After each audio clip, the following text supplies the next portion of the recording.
Welcome प्यारे बच्चों, एडुला point channel पर आपका स्वागत है। आज की हमारी वर्कशीट है worksheet number 20, maths class 9 English medium. Lines and angles में हम आगे पढ़ेंगे। पिछली वर्कशीट में हमने पढ़ा था ना एडजेसेंट एंगल के बारे में, ठीक है। इसमें हम पढ़ेंगे कि दो लाइन अगर एक दूसरे को इंटरसेक्ट कर रही हैं तो एंगल देखिए कौन कौन से बन रहे हैं। 1, 2, 3, 4।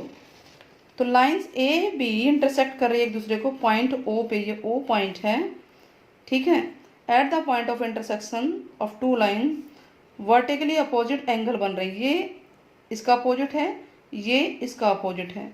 तो एंगल 1 इक्वल होगा एंगल 2 के और एंगल 3 इक्वल होगा एंगल 4 के, और इनको हम बोलते हैं vertically opposite angle, VOA, vertically opposite angles, ठीक है। अब यानी एंगल 1 का नाम है हमारा, यह A है,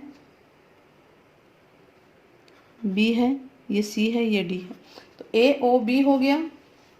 AOB किसके इक्वल है? BOD के। वैसे ही AOD BOC के इक्वल है। क्लियर हुआ ये? वर्टिकली अपोजिट एंगल क्या होते हैं? दो लाइन जब एक दूसरे को क्रॉस कर रही हैं तो जो ये एंगल बनता है इसके इक्वल होता है, और जो ये एंगल है ये वाला इसके इक्वल होता है। तो यही लिखा है angle 1 equal to angle 2, angle 3 equal to angle. इसका नाम भी है, आप इसको ऐसे लिखिए चाहे ऐसे लिखिए, नेमिंग कर सकते हैं आप 1 2 3 4 में। नाउ दो लाइन है M और N, कोई भी दो हैं, पैरेलल है या नहीं है उससे कोई मतलब नहीं है, और एक लाइन इनको इंटरसेक्ट करती हुई जा रही है। तो इस लाइन को बोलेंगे ट्रांसवर्सल लाइन, यानी a line that intersect two और मोर लाइन्स। कोई भी एक लाइन दो या दो से ज़्यादा, एक और लाइन भी हो सकती है, और भी हो सकती है, और भी हो सकती है, लाइनों को इंटरसेक्ट करती हुई जाती है, तो उस लाइन को ट्रांसवर्सल लाइन कहते हैं। ये कौन सी लाइन है? ट्रांसवर्सल लाइन, शॉर्टकट लिख देते हैं, ठीक है। इस लाइन का नाम है M N L। आपके पास वर्कशीट होगी उसमें देखना, इसमें थोड़े स्मॉल दिख रहे हैं। अब हम ये देख रहे हैं कि ये दो लाइन को, ये लाइन काटती हुई जा रही है, तो कुछ एंगल बाहर बन रहा है, ये अंदर घर का दायरा हो गया, और कुछ एंगल बाहर हैं और कुछ एंगल अंदर है। तो बाहर कौन कौन से एंगल हैं उसको पहचानते हैं। 1 2 7 8, इनको बोलते हैं एक्सटीरियर एंगल्स, जो एंगल बाहर होते हैं। और जो एंगल अंदर है, इन दो लाइनों के अंदर, बाउंड्री के अंदर हैं, उनको बोलते हैं इंटीरियर एंगल्स। और वो कौन से हैं? 3 4, नेम अपनी तरफ से दे सकते हैं, 5 6। तो कितने एक्सटीरियर एंगल है बताइए? 4। और कितने इंटीरियर एंगल हैं? 4। ये पॉइंट क्लियर हो गया आप लोगों को कि इंटरसेक्टिंग वर्टिकली अपोजिट एंगल क्या होते हैं और ट्रांसवर्सल लाइन क्या होती है। अब इन दोनों लाइनों को हम सीधा कर देते हैं, बिल्कुल पैरेलल कर देते हैं। पैरेलल क्या होता है? जैसे पेज के दो हिस्से दिख रहे हैं एक दूसरे को, इनके बीच में डिस्टेंस हर पॉइंट पे बराबर होगी, ठीक है, परपेंडिकुलर डिस्टेंस। तो ये दो लाइनें पैरेलल हैं। पैरेलल कैसे लिखते हैं? M पैरेलल N, ऐसे लिखते हैं पैरेलल। दो लाइनें पैरेलल हैं और एक लाइन इनको काटती हुई जा रही है, इंटरसेक्ट करती हुई जा रही है, यानी ये कौन सी लाइन है? Transversal line. यही पॉइंट चल रहा है। तो एक एंगल बाहर और एक एंगल अंदर, ये दोनों एंगल इक्वल होंगे और इनको बोलते हैं करस्पॉन्डिंग एंगल। यानी एक घर के बाहर का लेना है, एक अंदर का लेना है, और एक ही डायरेक्शन में। तो angle 1 equal to angle 5, angle 2 equal to angle 6, angle 4 equal to angle 5, angle 3 equal to angle 7। और ये क्या कहलाते हैं? Corresponding angles. क्लियर हो गया? और वही यहाँ पर लिखा हुआ है कि दो पैरेलल लाइन को कोई लाइन काटती हुई जा रही है, इंटरसेक्ट कर रही है, ट्रांसवर्सल लाइन, तो एक एंगल बाहर बनेगा, एक अंदर, और सेम साइड पे होंगे, तो इनको कॉरस्पॉन्डिंग एंगल बोलेंगे। अब बताइए 1 का कॉरस्पॉन्डिंग कौन सा है? 5, तो 1 इक्वल टू 5 हो गया। ऐसे ही 3 का कॉरस्पॉन्डिंग कौन सा है? 7 है, तो 3 इक्वल टू 7 होगा एंगल। 2 का कॉरस्पॉन्डिंग कौन सा है? 6, 2 का 6 है ना, कॉरस्पॉन्डिंग एंगल ऑफ 2 इज 6, तो t इक्वल टू 6। ऐसे ही corresponding angle of 4 equal to 8, तो यानी 4 इक्वल टू 8 होगा। कॉरस्पॉन्डिंग एंगल समझ में आ गया। वर्टिकली अपोजिट, देखिए एंगल्स के टाइप्स होते हैं, इन सब का काम, इन सारों को हमें यूज़ करते हुए सवाल करने हैं। लीनियर पेयर भी पिछली बार आया था, पिछली वर्कशीट में। एडजेसेंट हो गया, वर्टिकली अपोजिट हो गए, कॉरस्पॉन्डिंग हो गए, इतना हो गया। आगे बढ़ें, चलिए नेक्स्ट है ऑल्टरनेट एंगल। कौन सा एंगल? Alternate angle. इसमें भी दो लाइनें पैरेलल होनी चाहिए, जो कि फिगर 3 में आपको दिख ही रहा है। ये है फिगर 3, दो लाइनें पैरेलल हैं और ट्रांसवर्सल लाइन काट रही है।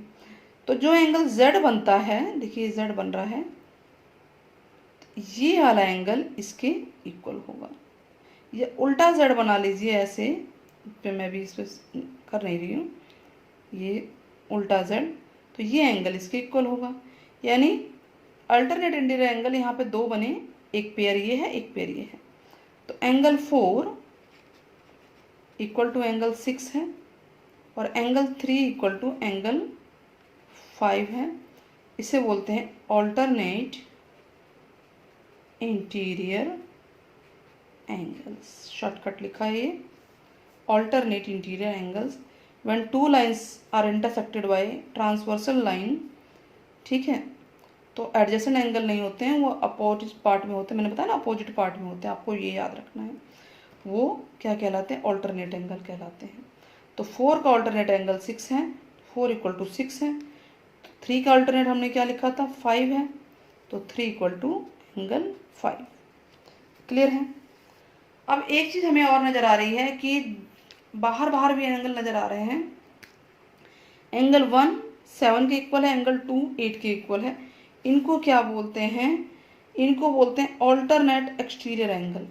ऑल्टरनेट है, एक्सटीरियर है और अपोजिट डायरेक्शन में है। यानी एंगल 1 इक्वल टू एंगल 7 के होगा। रीज़न क्या है? Alternate exterior angle. और एंगल 2 इक्वल टू एंगल 8 के होगा, और इसे क्या बोलेंगे? Alternate exterior angle. इंटीरियर और एक्सटीरियर में अंतर समझ में आ गया। इंटीरियर मतलब अंदर के, एक्सटीरियर मीन्स बाहर के, और होंगे अपोजिट डायरेक्शन। ठीक है, लेट्स ट्राई क्वेश्चन, ट्राई करें। चलिए ये क्वेश्चन देखते हैं। दो लाइनें पैरेलल हैं, ए बी पैरेलल है सी डी की, और एक ट्रांसवर्सल लाइन है। एक्स और वाई की वैल्यू निकालनी है। यहाँ एक्स लिखा है, यहाँ वाई लिखा है। ये है 50, ये है 130। ठीक है, यही है ना। तो चलिए स्टार्ट करते हैं।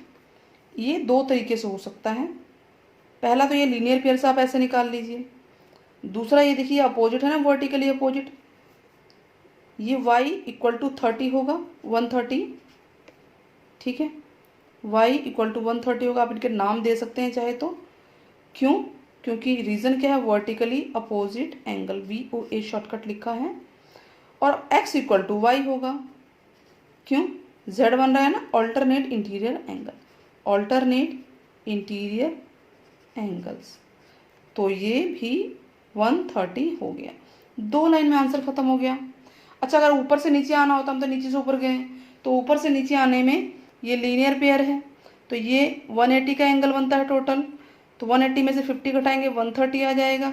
और ये दोनों ऑल्टरनेट इंटीरियर हैं, तो 135 भी आ गया। तो इस तरह से हमें ये पता चलता है कि ये क्वेश्चन इस तरह से होगा। क्वेश्चन नंबर 2 करें। चलिए करते हैं। क्या निकालना? एक्स और वाई निकालना। वही दो लाइनें पैरेलल हैं आपस में। ये 50 है, तो अब हमें खुद पता लगाना है। देखिए एक तो ट्रायंगल नज़र आ रहा है, ट्रायंगल का sum of the angle of triangle कितना होता है? 180 होता है। ठीक है, दूसरा हमारे सामने ऑल्टरनेट एंगल हैं, लीनियर पेयर हैं, बहुत कुछ है हमारे पास करने के लिए। तो question number 2, A B is parallel C D, ये हमें गिवन है। अब ये एंगल जो है इसका नाम क्या है? A P Q. Angle A P Q, ये जेड बन रहा है इस तरह से। ये देखिए जेड बन रहा है। तो ए पी क्यू आर के इक्वल होगा पी क्यू आर के। रीज़न क्या है? Alternate interior angles.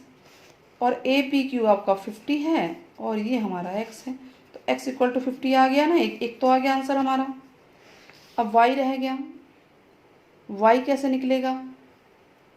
वाई या तो हमें ये एंगल पता हो तो ट्रायंगल के तीनों एंगल पता चल जाएंगे, ठीक है। तो चलिए पता लगाते हैं। ये लीनियर पेयर है, हमें दिख रहा है ये लीनियर पेयर है, तो यहाँ पे ये दो एंगल का टोटल 180 होगा। अब इसका नाम क्या है? P R Q. Now angle P R Q P R D, angle P R D equal to 180 होगा। रीज़न क्या है?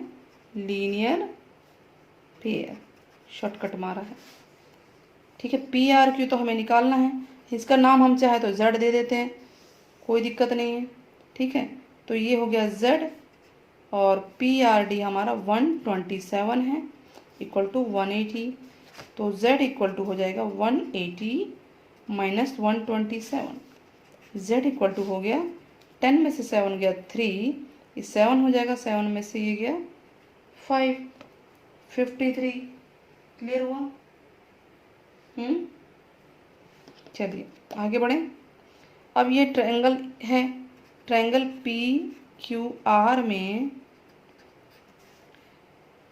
X plus Y plus Z 180 होगा। क्यों होगा?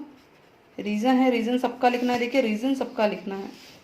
क्यों 180 है? क्योंकि sum of angles of triangle are 180 होते हैं। तो x तो हमने निकाल लिया था, 50 निकाला था ना 50। y हमारे पास है नहीं, z भी हमने 53 निकाल लिया, 180 हो गया। तो ये हो गया 103 प्लस वाई इक्वल टू 180। तो y कितना आएगा? 180 माइनस 103, माइनस करिए 10 में से 3 गया 7, ठीक है। और इसमें से एक कम हो गया, ये 7 आ गया। इस तरह से हमारा ये आंसर कंप्लीट होता है। इसको आप देख सकते हैं स्क्रीन पे, पूरा क्वेश्चन नंबर 2 का ये आंसर है। अच्छा, तीनों एंगल का टोटल 180 होना भी चाहिए, इनको टोटल करेंगे तो भी 180 होना चाहिए। और हमारी वर्कशीट भी फिनिश होती है। क्वेश्चन नंबर 2 भी हो गया, क्वेश्चन नंबर 1 भी हो गया। होप आपको वीडियो पसंद आई होगी। पसंद आए तो प्लीज़ चैनल को सब्सक्राइब करना ना भूलें। साथ ही चलिए आपको एक क्वेश्चन देते हैं, छोटा सा क्वेश्चन। आप इसकी वैल्यू बताइए मुझे, ठीक है। यहाँ पर इसकी क्या वैल्यू होगी फाइंड आउट करके आप लोग बताएंगे। Till then take care, bye bye.